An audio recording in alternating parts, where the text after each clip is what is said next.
প্ৰত্যেককে মই নাম ধৰি নকওঁ।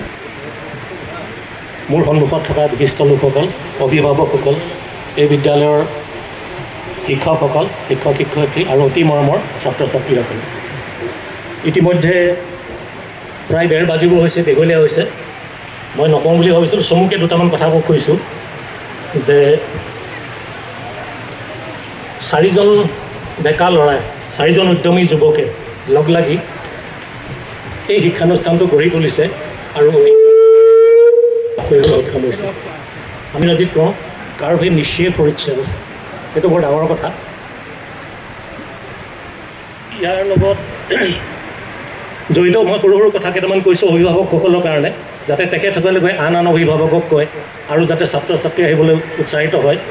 প্ৰথম কথা, আমি এই বিদ্যালয়ত কেইটামান কামত জোৰ দিওঁ যে সময়মতে পাঠ্যক্ৰম শেষ হ'ব লাগিব আৰু নিৰ্দিষ্ট সময়ৰ ভিতৰত শেষ হোৱাৰ পিছত আকৌ পাঠ্যক্ৰমবিলাক পুনৰ ৰিভিজন কৰা হ'ব আৰু ছাত্ৰ ছাত্ৰীসকলৰ কি অসুবিধা হয় সেইখিনি ভালকৈ আলোচনা কৰা হয়।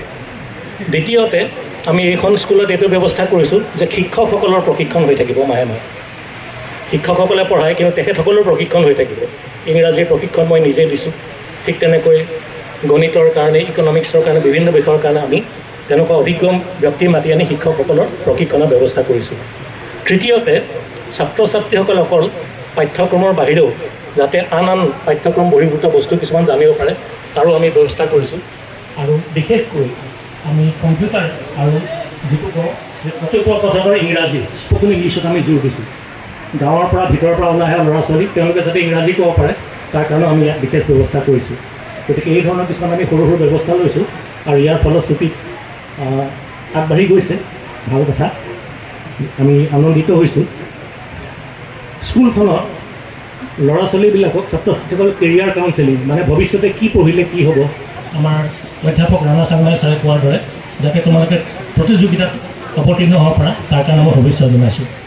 মই এটা সৰু কথা কৈছোঁ যে অসমীয়া মানুহৰ আমাৰ তেনেকুৱা এটা পৰম্পৰা আছে যে বিশ্বৰ যিকোনো মানুহ, সেইটো হ'ল প্ৰথম বিশ্বযুদ্ধৰ কথা। আমি সকলোৱে জানো 1914 পৰা 1918 চনলৈ প্ৰথম বিশ্বযুদ্ধ হৈছিলে।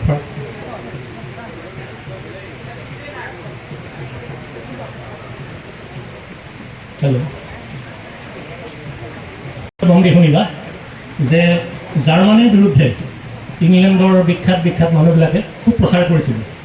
যেনেকৈ ধৰা AC Benson, Arthur কুইলাৰ Koch, Gilbert মাৰি, GK চেষ্টাৰটন, এইবিলাক মানুহে জাৰ্মানীৰ বিৰুদ্ধে বিশেষ কথা লিখিছে। কৈছে যে জাৰ্মানসকলক নস্যাৎ কৰিব লাগে, তেওঁলোক দস্যু জাতি, তেওঁলোকৰ জুঁৱলিৰ পৰা ব্ৰিটিছসকলক মুক্ত কৰিব লাগে, এনেকুৱা কথা কৈছিল। গোটেই পৃথিৱীত সেই সময়ত একমাত্ৰ অসমৰ এজন পণ্ডিতে তাৰ বিৰুদ্ধে লিখিছে। তেখেত হৈছিলে পণ্ডিত কৃষ্ণকান্ত সন্দিকৈ। কৃষ্ণকান্ত সন্দিকৈয়ে নীলম বুলি এখন অসমীয়া আলোচনী 1926 চনত ৫ম বৰ্ষৰ ২য় সংখ্যাত তেওঁ জাৰ্মানীৰ জ্ঞান সাধনা বুলি এটা প্ৰবন্ধ লিখি ব্ৰিটিছসকলক তেওঁ চেলেঞ্জ কৰিছিল বিশ্ব পৰ্যায়ত। এই হ'ল অসমীয়া মানুহৰ চিনাকি।